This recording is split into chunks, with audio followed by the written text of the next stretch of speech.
Watching SmackDown live on Tuesdays. Bryan always fades out during TNA. Well, my friends, it is the Filthy 4 Daily Show here. April 18, 2018, figure4online.com/wrestlingobserver.com. Myself and Tom are here. Tom not in studio, but that's all right. We got a lot to talk about here today, as does the dog, I can already hear. God. Literally, we were setting the show up, I didn't hear one bark, and then show starts recording, and there's that damn dog again. Oh, my God. We got SmackDown. We got the latest Royal Rumble 2018, the men's version. All that's left is the greatest Royal Rumble. You happen to be gone next week, so it's perfect. To Mexico. That's right. We got the Choppin Block. But, Tom, first things first. What up? Are you kidding me? I'm trying so hard to talk about a very serious matter right here, and that goddamn dog's barking. Well, I mean, I could go put him inside, but it's going to require me leaving. Leave it there. Who cares? Well, if it goes on for an hour, I might blow my own. All right, why don't you go get him, and I'll build up a head of steam here. Nah, let's just... Okay, fine. Listen, you fucked up, Tom. What? You did the job to Santiago again. Third time's the charm. Listen, Tom. I was there in your corner. I take some responsibility for your loss. I guess I just wasn't loud enough. I was screaming at you things to do to Santiago, such as, there's 4 corners, as you were chopping him. Because I thought, man, he's chopped him in one corner. He's chopped him in the second corner. I know Santiago hates chops. He needs to chop him in the third corner and the fourth corner. But you stopped after 2. I couldn't believe my eyes. Well, I took him to the third. I hit the karate chop. You did eventually hit the karate, which was super over, by the way. The second rope karate chop. The ginger chop. Yeah, the ginger chop was very, very over. R.I.P. At Defy, yeah. Yeah, we'll get to that, by the way. So anyway, I also was yelling at Matt Cross, who, by the way, is going to be in studio here on Friday, might add. He's still in town. In studio? Yeah, he's coming by. He's still in town. So we'll talk to him about the match. Yeah, it's pretty cool. But I was screaming at him to break up the pin when Santiago had covered you, but he was too slow. So yeah, because he was like, hey, security, get this kid out of here. What's he doing ringside? The reality is, Tom, I take some responsibility for this. I feel that I failed you. And I have an announcement to make, Tom, that you don't even know about right now. Okay. I think it's abundantly clear from listening to this very popular show, and also the merchandise that we sold at Defy during the event on Friday, that we are way stronger as a team, Tom.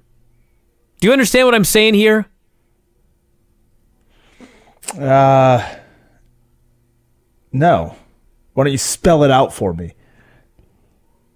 Tom, after 4 years, I am willing to come out of retirement to be your tag team partner.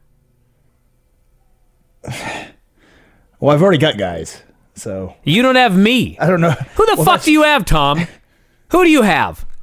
Simon Grimm. Simon Grimm? Yeah, how has he helped you? We're like a team. What has he brought you in this business? Helped me defeat ACH at MLW. Oh, yeah? Yeah. I guess that is more than I've done. I lost to Mike Santiago. I know. I'm disgusted. I beat that guy. You're aware of this. I beat that guy 8 years ago. You've lost to him twice. I know. Here's what I want you to do, Tom, as a friend of mine. And I'm doing this as a friend of yours. Since you are the Black Label Pro World Heavyweight Champion, and since we saw Mikey over WrestleMania weekend, you have a show coming up with them, right? Yeah, this Saturday I will be defending my Black Label Pro World Heavyweight Championship against the King, Nick fucking Gage. Oh, my God. Well, listen, when you survive that match, and I'm not going to be there, so I'm really worried, but when you survive, I want you to go to Mikey, and I want you to tell him that you and I want a tag team match. But listen, if I come out of retirement, it's not just for any geek team. Mikey has connections I want you to go to him, and I want you to tell him that we want the greatest team of all time. I'll text him right now. Do you understand? The greatest team of all time. I'm not going to settle for just any two geeks. I want only the best if I'm going to come back. Do you understand? Does everybody understand? I'm 42 years old, for fuck's sake. I'm too old for this shit. What are you doing? The hell are you doing? What are you talking about? Like making up your own fucking angle on air? I'm not making up an angle. Let's move I'm not on. kidding here. All right. I want you and I to face the greatest team ever at Black Label Pro. I don't care who it is, but they better be the best. Do you understand? I want to go out there, Tom, and you and I as a team. AJ Gray and Mance Warner. No, are you kidding me? You and I as a team are going to go out there, we're going to kick their ass. Okay. And then I'll feel better about all of this. You just won the Raw Tag Team titles with Braun Strowman. Oh, get out of here. Get out of here. What the hell do you want to team with me for? Get out of here. We're going to do this together, Tom. And you want to know the other reason we're going to do this? Because I have to listen to this fucking Mike Sempervive, like, on a regular basis on Observer Live, talk about how, oh, you're going to turn on Tom. Oh, you're going to turn on Tom. Bryan, don't turn on Tom tonight. How long has it fucking been, Tom? It's been months now, right? What's August till April? September, October, November, December, January, February, March, April. 8 months. Have I fucking turned on you? No, I've been there. I've had your back. You've slept here at my house, profusely sweating, I might add. That is true. Fucking Winnie was in there the other day. She goes, why is this bed all wet? I was like, oh, fuck. Did that cat piss on the bed? She goes, it doesn't smell. No, I made sure the cat didn't get in there. No, the cat was in there because when I got home, there was a cat in your room. Well. But it wasn't cat piss. It was your disgusting sweat on that bed. I kicked the cat out which of it. My wife has now been covered in your sweat. But Well, one way or the other. In some cultures, that would mean... I don't know what that would mean. Well, she'd have to, like, plow my field. Oh, really? Yeah, I ain't gonna happen. Buddy. Well, in some cultures, yes. Probably. Get the hell out of here.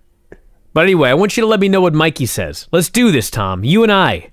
Why don't we go to All-Star Wrestling? We could go to All-Star Wrestling. That's a lot fucking closer than Chicago. Listen. Or Crown Point, Indiana. If we go to All-Star Wrestling, I will not require the greatest team of all time to be our opponents, as long as Ryzik is in there and I can chop the shit out of him again. Oh, God. It's got to be Ryzik and Azim. I'll take them on. We can do this, Tom.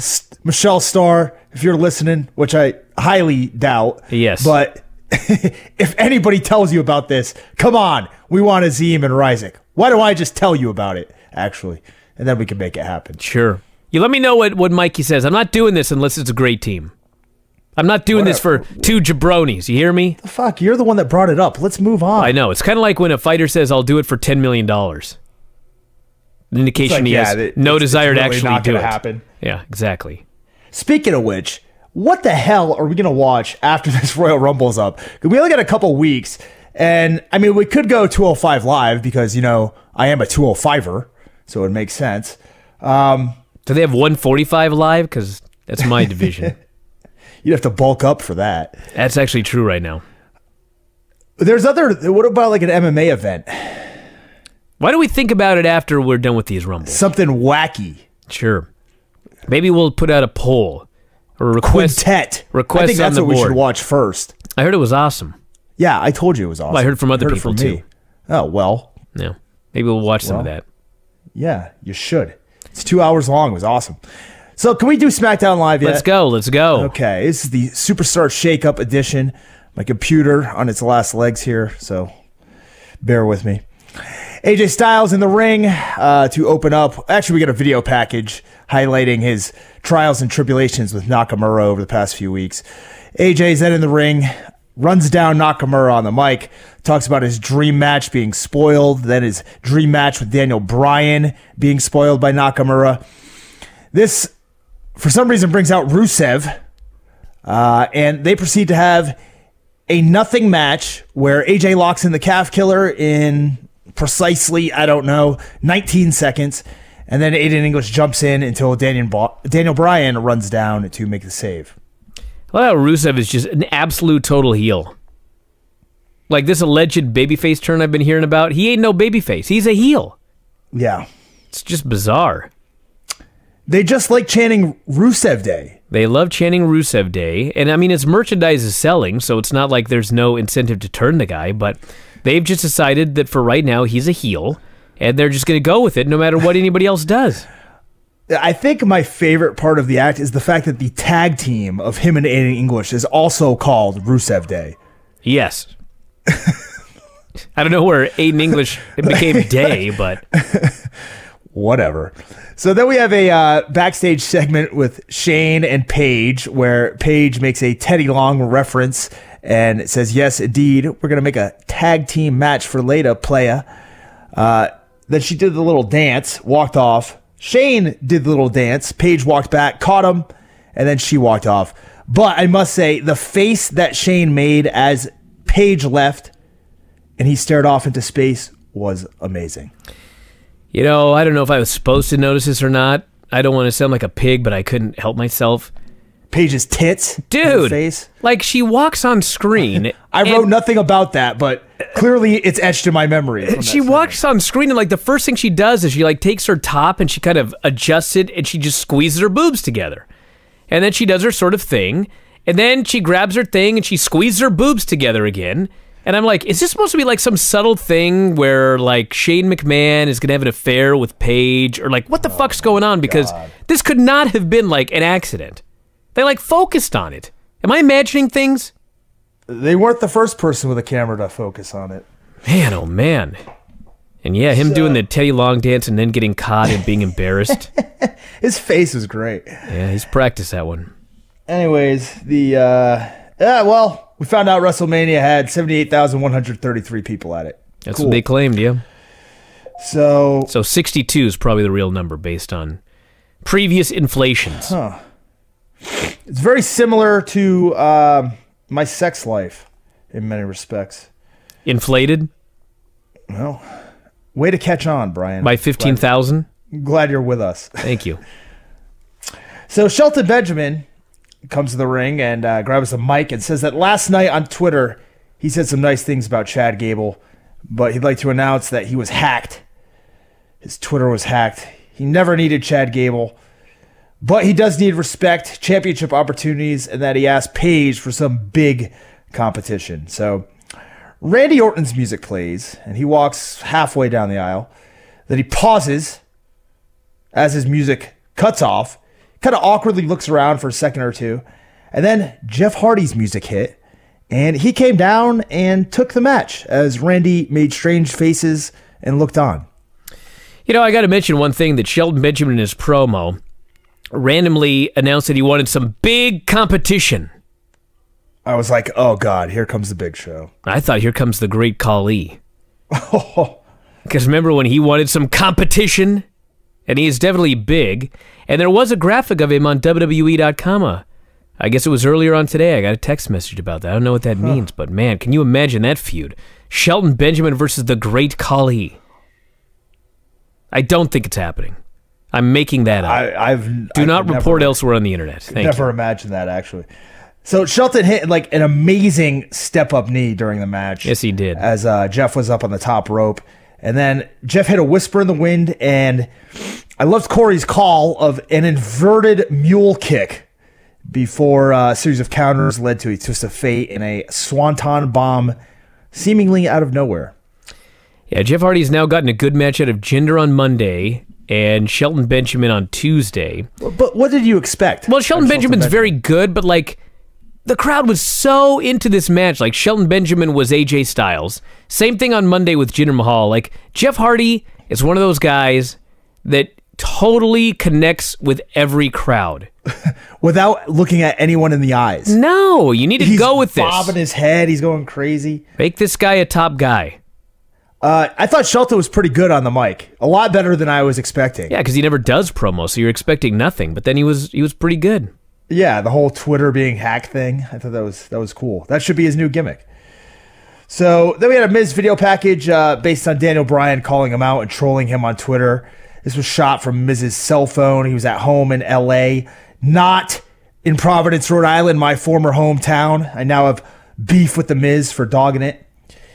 He said he was going to kick Daniel Bryan's ass next week on his SmackDown Live premiere, although I could swear he was there last year. And Maurice shushed him for his foul language in front of the baby, Monroe. Man, what an adorable baby. Yeah, this was awesome.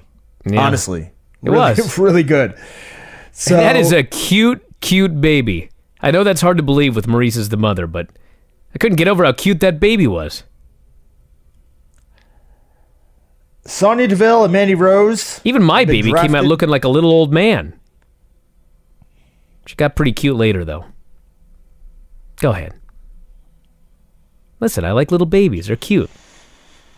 This guy's supposed to be a heel. He's out there trotting out this cute baby. What the hell's he doing? This is one of those times in my life where I wonder, what the hell have I done to get to this point? Oh, get out of here. I'm sitting here listening to this. You should have been thinking about that when you did the job for Santiago again on Friday. Not now. Well, I figured most of the time... Not on an actual successful show. Guys with the last name Santiago are doing jobs for me, so I figured this time I would do the one for him. Oh, get out of here. So... That match was awesome, by the way. I'm not just saying that because I was your corner man. Like, that was a really fucking great match. You know what's funny about it is, like, Matt Cross was so blown away when you did that double submission about the reaction. He's like, it was like Stone Cold came in the beer truck. And I was thinking, he's not wrong, but, like, at the end of the match, after Santiago won, and you two double teamed and kicked his ass, and then Matt Cross went up top for the shooting star press, that was way fucking louder than the double submission. I could not believe how loud that building was for that shooting star press. Apparently he was just in the zone and didn't even hear the people. They were so loud for that. That was a really good match. Yeah, and, I mean, you were there to witness it. It was thrown together pretty haphazardly. Oh, yeah. Oh, yeah. Like 15 minutes. But that's why, that's like, that's you guys... why it worked. You guys had a shooting star press spot, but... because the match was rushed to be put together, it didn't end up in the match, and so the shooting star at the end of the match afterwards was called on the fly, and like in hindsight, that was way better than if it would have been inside the actual match itself. It was a benefit that you guys forgot and put that thing there at the end. I didn't forget a damn thing. I could tell you everything. I was right there. Anyways, Jey Uso versus Luke Harper. Thank you, by the way. Jey Uso versus Luke Harper. Maybe I should watch your matches. Go ahead. Man, yeah, the one against Walter is getting... Actually, I should watch that one. Everyone's raving about that one, yeah. Yeah, it's... You know what? Honestly, I've watched it a few times, and I don't want to toot my own horn, but you're not going to watch like a better 7-minute match. I mean, if you got 7 minutes, you might as well just watch this match. Well, I will do. It's probably got... It's like a... I don't know how to explain it. It's two guys beating each other up. So, Jey Uso, Luke Harper, each man flanked by their respective partners. Jay dives on Rowan, who catches him and throws him on the apron. Harper hits a discus lariat and pins him. Ref, fucking moron. I don't know what he was doing here. Should have been a DQ. Bludgeoners lay a beating on the faces after the match and grab their mallets, but Naomi runs out, begs the monsters off. Rowan seems to take a step forward, but Harper stops him short like Frank Costanza, and then they depart. It was short. I have no idea why. Well, I mean, I can understand why they were smitten by Naomi, but that's weird. I don't think they were smitten. They're the Bludgeon Brothers. Their fucking gimmick is they're two brothers that bludgeon. Were they going to bludgeon Naomi? They're about to bludgeon two fucking brothers, and she's like, no, don't bludgeon them. And they're like, nah, okay. No, Rowan was down. Walk to the back. Rowan was like, we're going to make some wine out of this whiner. Out of this grape? Well, I was going to say that, but she was whining.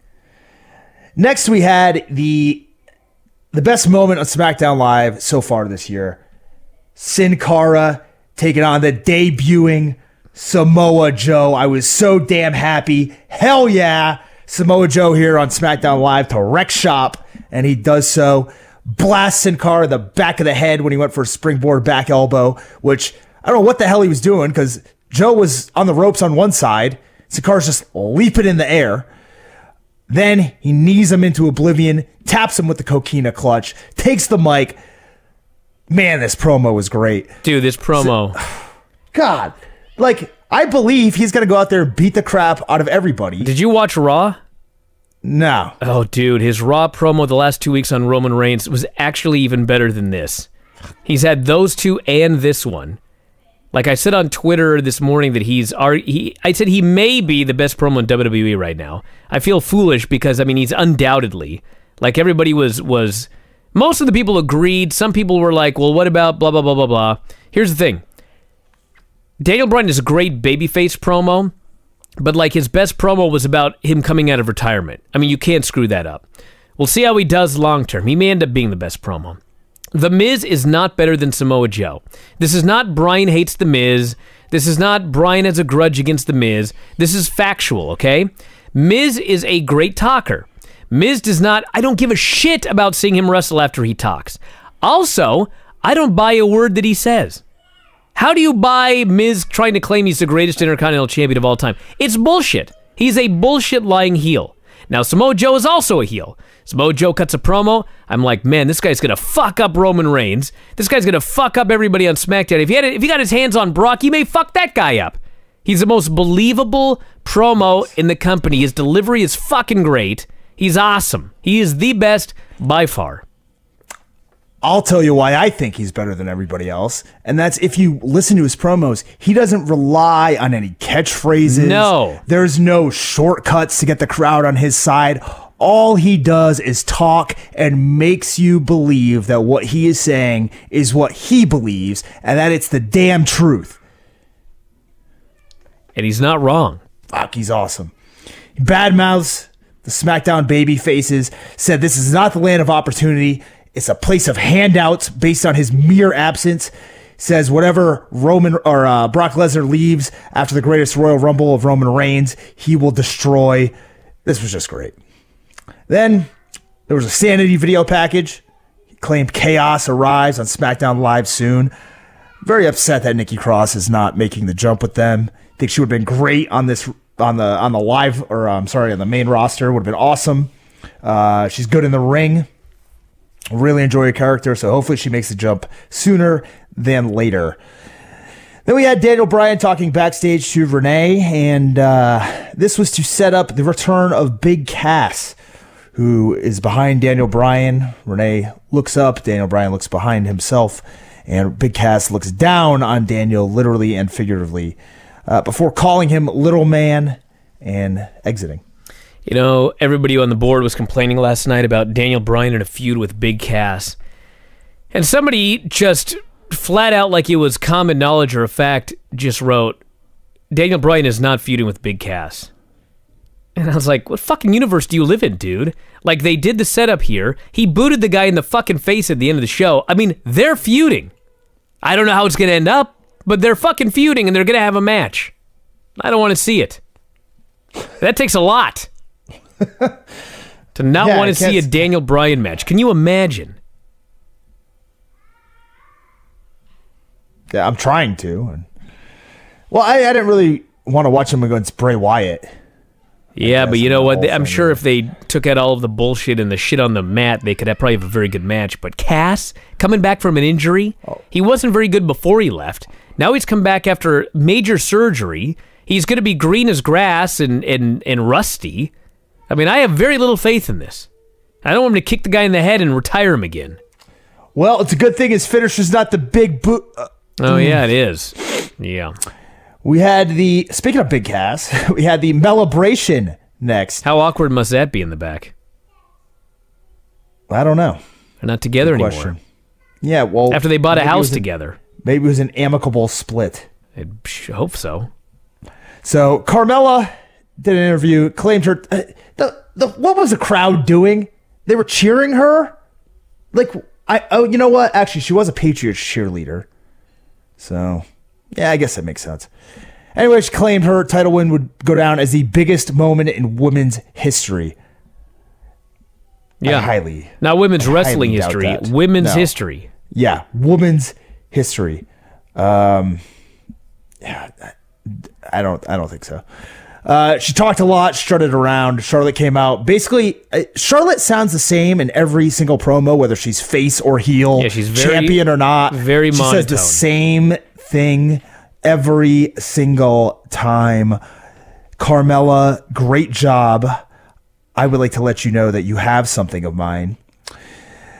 Then Billie Kay and Peyton came out. Peyton did a horrendously bad Charlotte impression as a baby that failed to be humorous on any level. Charlotte... You know, it's funny, when the Charlotte book came out, it just came out, I actually had her on Observer Live for an interview, and she's like a very friendly, kind of, I don't know if bubbly is the right word, but tons of personality, comes out here for her promos, and she's like, she has this very monotone, bitchy way of talking, whether she's a babyface or heel. I don't understand it. Like, that's not how she is in real life. No. I like her. Yeah. And it's like... but these promos that's are an not obstacle. good. It's an obstacle I have to overcome. Yes. So, another obstacle here is these brawls, these women's brawls. Oh, my which seem to be God. the worst thing I've ever seen in my life. Don't fucking call them up if you have to do this camera work when they brawl. It was horrific. Charlotte attacked the Iconics. A lame brawl broke out. Becky made the save. So then we come back from commercial, and we have Charlotte taking on Billie Kay. And at the beginning, I absolutely hated Billie Kay at the beginning of this match. She looked like, well, she had been skipping leg day for a long time. Peyton's on the outside making annoying faces. Billie, what she lacks in technique, she makes up for with screaming and flailing and being gangly. We go to commercial, we come back, and Billie hit a pretty nice suplex off of an amateur wrestling switch position, which I don't think I've ever seen before. And by the end of this match, I actually started enjoying watching Billie. Her selling, pretty comedic. She does absolutely nothing to try to get herself over and cheered by the fans, which is very rare in a heel. So, you know what? She won me over by the end of this. Carmella jumped Charlotte after Charlotte won with the figure 8. The Iconics beat up Becky until Asuka makes a save, signaling her official switch to the blue brand. Asuka lays in the offense on the heels as Charlotte and Becky stand tall with the Empress of Tomorrow at the end. So I realize they want to trademark Iconics with 2 eyes, but like, is there a stupider name? I was anticipating you saying this, and I like it. I hate it. I like it because, as somebody on the board pointed out, it's in reference to the Roman numeral 2. Sweet. Well, it's better than the Iconic Duo. Or Iconics with like an X, or Iconics with a K. Oh my God. Are you kidding me? Iconics with 2 N's? Holy shit. You think that those are better than 2 eyes? Iconics with an X at the end? Either way, this sucks. Oh my God. Why don't you just have the K and the X? Why don't you just kiss my ass, Tom? We'll agree to disagree. You want me to tag with you, and now you're telling me to kiss your ass? Well, I was upset about Iconics. That's not going to be our team name. You shouldn't be. There's going to be no double I's in our team name. The Iconic Duo. Yeah. That's what we'll be.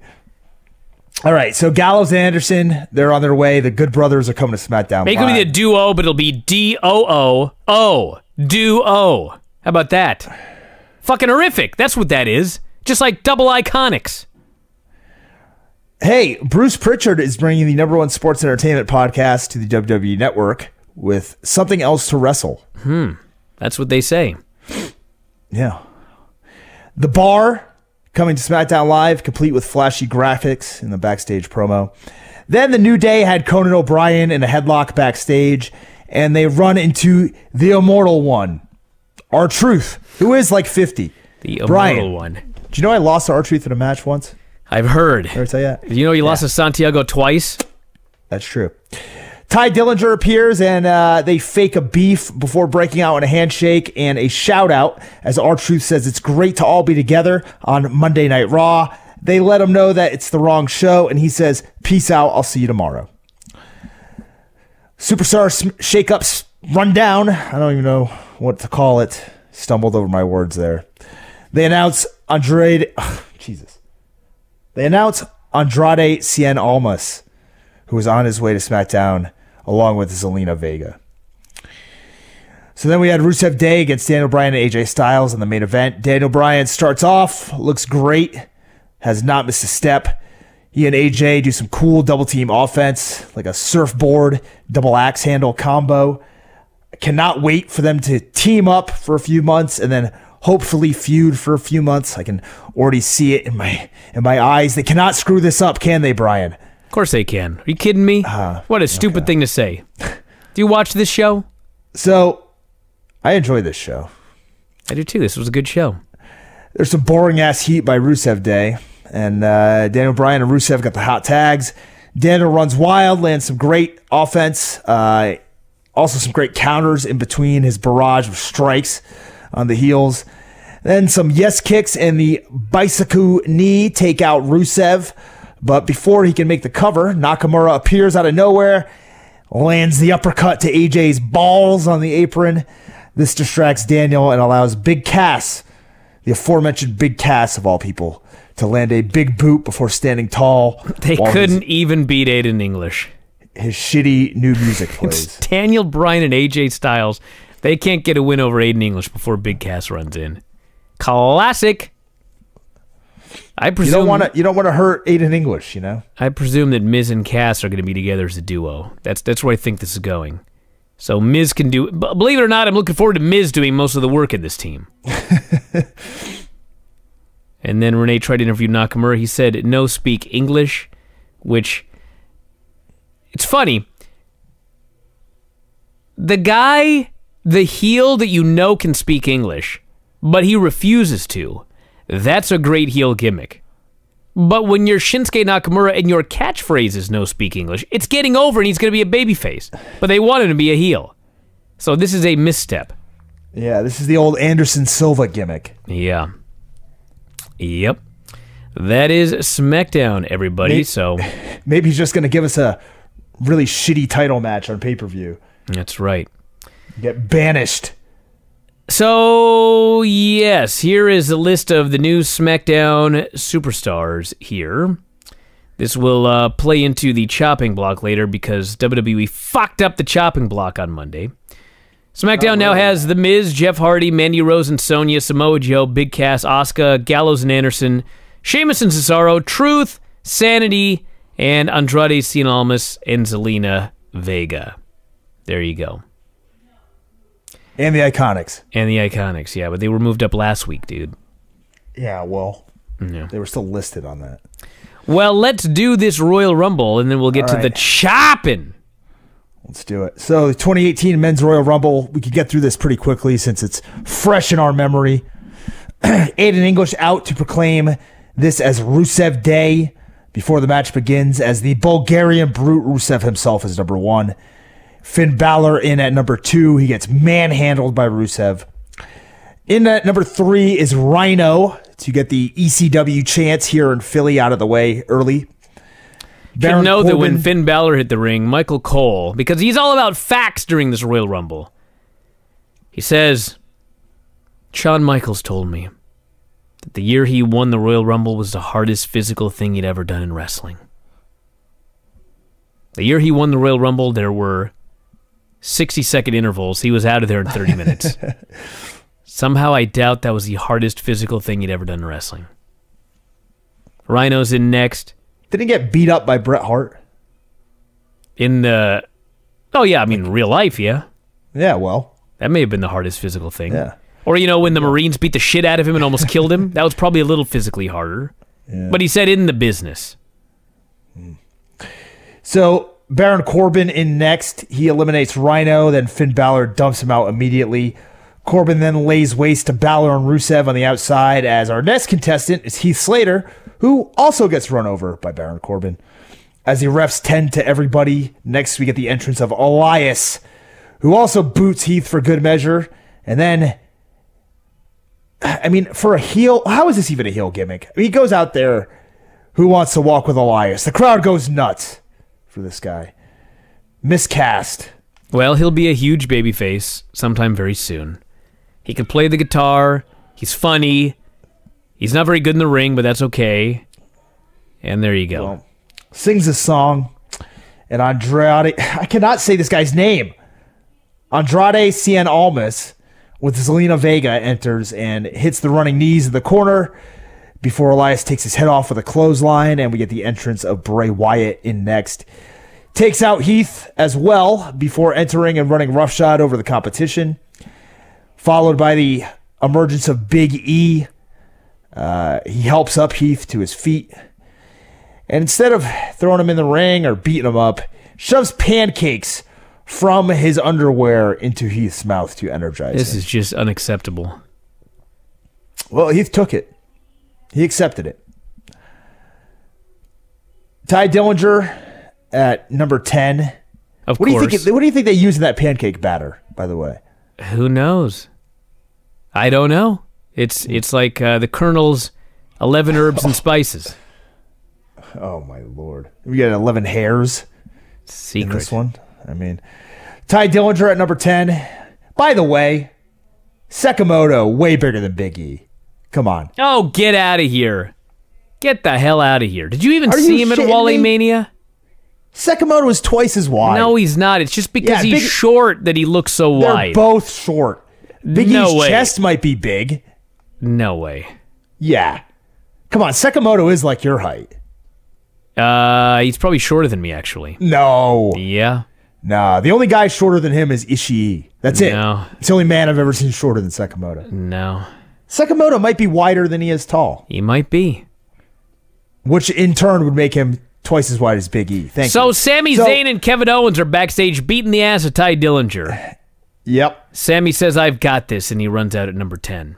Yeah. So then he's followed by Sheamus, who struts his way down the ring, throws Heath Slater in the ring, gets in, and gets immediately thrown out by Heath Slater here on his birthday. Bray Wyatt gives Sister Abigail to Heath Slater and throws him out. As I remember, you love this line. Yeah, so go what ahead, an bash effort it. by Heath Slater. It's like, get the fuck out of here, Cole, you idiot. You're a fucking idiot today. He was at less than a minute. So Xavier Woods and Apollo Crews enter next. Shinsuke Nakamura comes out at number 14, runs wild with educated feet and knees, and eliminates Sami Zayn, who really was never even in the match legally. So I do love Whatever. that, like, Shinsuke Nakamura was so over. The fans are singing, they're singing. And it's like, can you imagine watching this that, like, in 3 months we're going to turn this guy heel? And if you'll recall, we have not heard his music since he turned. I don't know what they're going to do when he needs to wrestle. They're going to have to give him a new song because the song is so over? yeah, Guess we'll perhaps. find out. I mean, the nut shot is over. Yeah. No speak English is over. Yep. It's going to be a tough heel turn. Well, it's a different time, Brian. So Actually, it's not. Cesaro in at the halfway mark. Kofi Kingston in after him to complete the New Day trilogy here in the match. Cesaro eliminates Apollo Crews with an uppercut through the... I don't even know if I mentioned that he entered. What do you want to bet He got eliminated. that the greatest Royal Rumble begins with Heath Slater and Drew McIntyre and Jinder Mahal is 1, 2, 3. Oh, my God. You think so, really? It's coming up soon from Saudi Arabia. That's what you think is going to happen?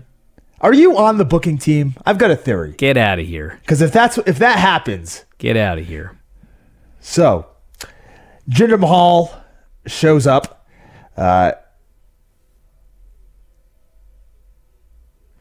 He tosses Xavier. He tosses Big E. Xavier. Cole claims Jinder Mahal has never been in a Royal Rumble before, when in fact Yes, he's been in 2. That's right. Him and Big E got into a scuffle on the apron. And he eliminated him. So Seth Rollins in at number 18. He eliminates Cesaro. Oh, not The this old fucking thing again. Balloon sweep. What? The old Jinder being thrown outside. Lands with 1 foot on Xavier. Oh, that's Kofi. Kofi, yes. I'm sick of this. He steps on fucking pancakes. They claim he's Come not on. touching the floor. That's bullshit. Why didn't he just hop? Isn't it more dangerous to put your foot on the pancakes? That is a What if good you question. slip? Why doesn't he just hop? Then both feet haven't touched the floor. He could just hop around all over the place. He could hop along here, hop along there. Instead, they claim pancakes are not the floor, even though the mat is under the pancakes and the floor is under the fucking mat. What is the floor? I'm over this damn gimmick. The This mantle Kofi of the get earth? eliminated thing. Between Kofi getting eliminated every year and not being eliminated, doing some goofy thing to get back in, and Dolph Ziggler heaving himself over the ropes in the Battle Royal at the WrestleMania. Man, I've had it with these damn Battle Royals. My favorite match has been ruined for me, Brian, all because of fucking Kofi Kingston. Get out of here. Come on. He hasn't ruined the Royal Rumble. Sometimes it's cool. No, and by the way, they're doing all these Rumbles will pale in comparison to the upcoming Greatest Royal Rumble. They're doing this fucking pancake thing, and literally 2 fucking minutes and 53 seconds passes before the next guy comes in, which I'm pretty sure is the all-time record. It's Matt Hardy. Yeah, Kingston got eliminated by Almas with the Hammerlock DDT. Woken Matt Hardy in. He and Bray square off, then eliminate Rusev together to the boos of the crowd. Then they decide to fight and eliminate each other. Number 20, big match, John Cena, who gets surrounded and gang beaten upon entering. Cena then eliminates Elias with ease with an AA before the Hurricane, Shane Helms, makes his return. And he squares off with John Cena, and, well, he gets AA'd over the top easily as well. Strikes his pose probably 15 times on the way to the back, gets the crowd going. What an effort by the Hurricane tonight. Yeah, what an effort. So, Aiden English then enters, followed by Adam Cole. Huge pop for Adam Cole. Making his main roster debut as Aiden English is eliminated by Finn Balor. Then we get the 2017 and 2005 winner, Randy Orton, slowly entering the ring. He catches Almas with a beautiful RKO as Andrade sprung toward him after landing a kick. God, could they made Andrade look like more of a geek? He was in there for a while. Yeah, I know, but still, come on. Any geek put him over could have on taken commentary. that RKO. Hopefully he beats up Randy Orton now that he's on SmackDown. Gets his revenge. I'm sure they've been building to this long-term payoff. Number 25 is the patriarch of Titus Worldwide, Titus O'Neil, also partial owner of the best barbecue franchise on planet Earth.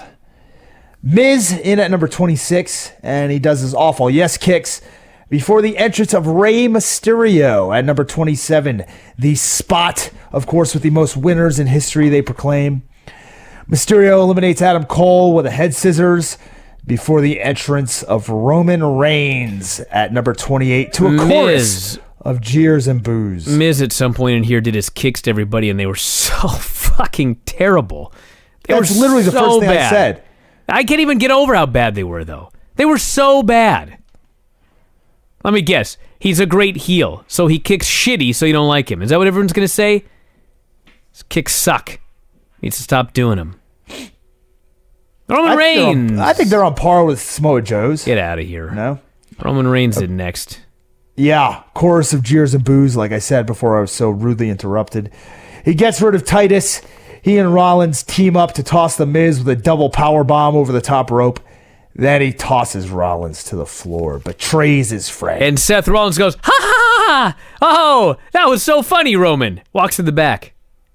Lost his goddamn shot at WrestleMania. He ended up working the opener. He didn't impersonate the bad guy from Roger Rabbit. Ends up in the opener. That was so great. At WrestleMania. Oh, that was so bad, Tom. Work on your impersonations. 29 is Gold Dust. Can we just skip and get right to my boy Dolph Ziggler at number 30? Fucking Dolph Ziggler comes in. I thought he retired. And I was like, I hoped he retired. He runs in, big number 30, big fucking return, throws out Gold Dust, going a million miles an hour, and Finn throws his ass out. Holy smokes. Nah, it was Nakamura Finn. got rid of him. You sure? Yeah. Well, all right. So then we're down, I believe, to the final 6 here. It's Reigns, Orton, Rey, Cena, Balor, Nakamura. They take turns squaring off and fighting. Reigns and Cena. Oh, that's hold on. Whoops, skipped ahead. Reigns hits a Superman punch, throws out Randy Orton. Then Rey gets thrown out by Finn Balor after he runs wild on everybody. Then Reigns and Cena fight. Balor and Nakamura fight. They all fight. Balor lands a double stomp in this melee. and then is eliminated by John Cena. Then Nakamura is able to eliminate Cena with a kick as Cena went for a shoulder block through the ropes. And he and Reigns squared off for some action before he hit the running knee to the face and then tossed Reigns over the top rope to win the match. This last, I don't even know, 5-6 minutes. I don't know how long the end went here. Probably, honestly, the best action you're ever going to see in a Royal Rumble. Once they were down to the final 4 guys. It was up there. This was one of the better Royal Rumbles. It was a very good Royal Rumble. Fans, they didn't hijack it. They did a couple of bullshit chants. There was a "You Both Suck" chant when Cena and Roman are in there. They weren't happy about guys being eliminated here or there, but in general, they were a very friendly millennial audience. They wanted to like the show, and it was a big improvement as a result. And it was abundantly clear, by the way, when this was over, that this should have been the last match, not the Women's Royal Rumble. A friendly millennial audience? What the hell does that even mean? You know what that means, Tom. You know. Yeah, I don't like those millennials either. You're one of Gen X all the way, baby. You ain't Gen X. Get out of here. Yeah, I am. No, you're not. You can imagine you are, but you're not. Well, at least I'm not a fucking baby boomer like you. Get out of here. I'm disgusted. I'm disgusted. That's no way to treat your tag team partner, potentially. Why am I even watching wrestling? I'm not in the key demographic of ancient. No, none of us are. Well, Dave is, actually. All right, let's talk about this chopping block. Let me begin, Tom. All right. No. Let me begin. No, let me begin. I was inundated with messages on Twitter going, "Oh, Tom, you're so stupid. You didn't let Bryan chop Dolph Ziggler. Now he's on Raw." Well, guess what? Dolph Ziggler, as of today, you're fucking chopped. Damn it, you stole my thunder. It wasn't that damn hard. You stole... Like, how hard is it to just chop him? He's gone. That's my whole point. You know who invented the chopping block? Us. That's right. And we can chop anybody we want. Chop people off my damn Twitter for once. So you know what, Dolph Ziggler, you have been chopped. He's out of here. And Who now else got chopped? We have a whole new crop of people here to chop. Yeah, let's chop all these fools right now. All right, Jinder, you're chopped. Oh, that one hurts. It does, because you know what? We were probably 4 weeks into the chopping block, and I texted you, and I said, you know what? Like, it's inevitable. Jinder's got to win the chopping block. Now he can't. They fucked it up. They sent him to Raw. Well, hold on. They could always come back with the stipulation. Oh, no. Oh, yeah, he could win that title back. That's true. Perhaps. That's true. Right? Okay. Man, well, he better not, because we just screwed everything up. No. Don't chop him yet. All right, he's unchopped. Yes, thank you. He's unchopped. So, now that Ziggler's gone, do we need to do another chop this week? Yeah, let's chop everybody that got switched. All right, everyone who went to Raw. No, wait, yeah. Let's chop them one at a time. All right, you ready? Yeah, go for it. Jinder Mahal. Oh, no. We're not chopping him. Riot Squad. Riot Squad. Oh, come on. Can we chop them one at a time? Sarah Logan, chopped. Liv Morgan. Chopped. Damn it. Ruby Riott. Chopped. Kevin Owens. Chopped. Sami Zayn. Chopped. Zack Ryder. Chopped. Tyler Breeze. Chopped. Fandango. Chopped. Natalia. Chopped. Mojo Rawley. Chopped. Dolph Ziggler. Chop him again. Chopped twice. Baron Corbin. Chop him. Chop. Thank God he's chopped. Mike Kanellis. Chopped. The Ascension. Chopped. Bobby Roode. Chopped. Chad Gable. Oh, chopped. Yeah, we had to chop him. I had to do it. Man, that was a flaming sword of chopping right there. That was intense. Sure was. I gotta say, hey, how about this? Let's throw this one in there. Sonya Deville, you're chopped. Sonya Deville's been chopped. She deserved it. You're chopped. Let's be honest, she wasn't gonna make it very far anyways. No. Jinder standing there on the middle rope, and he takes his right hand. Almost forgot our song. Starts chopping, chopping, chopping, chopping, chopping. That's the live version. That may have been the most intense segment we've ever done. Chop. Get up, and he's chopping. And I'm like, what the fuck is he doing? Like, is he gonna give him a karate chop? Fucking AJ gets to his feet. and Jinder jumps high in the air, and he karate chops AJ on the top of the head. Choppin'. I can't wait till we come back, Tom, and that's going to be our finish. The double chop off the top rope. Worked for Ricky Dozan. Dude, it was... Think about it. Your right? chop was so over at that Defy show, I couldn't even believe it. It's incredible. It is. It's unbelievable. All right, and to think, many months ago, when Dave Meltzer told me my striking sucked. I can't even believe He it. wrote something like that. I don't remember. All right, let's get the plugs in, particularly for Black Label Pro this weekend. This Saturday, Black Label Pro, I will be defending my title against the King, Nick Effin Gage. Check it out, LIVE on powerbomb.tv this Saturday night. Live. Watch me defend that belt. That's right.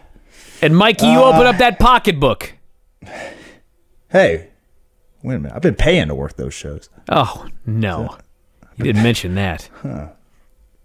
Anyways, working MLW the following week. I don't know what's going on, but I'm going to lay a beat down on somebody May 3rd. That's for damn sure. After that, I can't remember what I have. Oh, Prestige Wrestling, the 11th of May in Corvallis, Oregon. Can't wait. It's their debut in Corvallis, Oregon. I'll be taking on the aforementioned Simon Grimm, a.k.a. formerly Simon Gotch.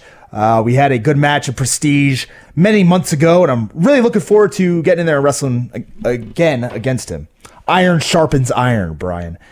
And then finally, I will be making my return to AIW Wrestling in Cleveland at the end of May for the JT Lightning Invitational. I hope.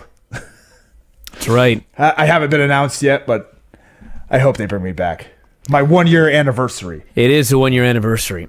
All right, well, check it out at Filthy Tom Lawlor on Twitter. That is it for today. No Observer Radio tonight. We did it last night. We've got a new Observer Live up on the front page. A full hour with Dave talking Bruno Sammartino. Very sad story. And we'll be back later on with a lot more. So check it out, everybody. That is it. We'll talk to you again after a while.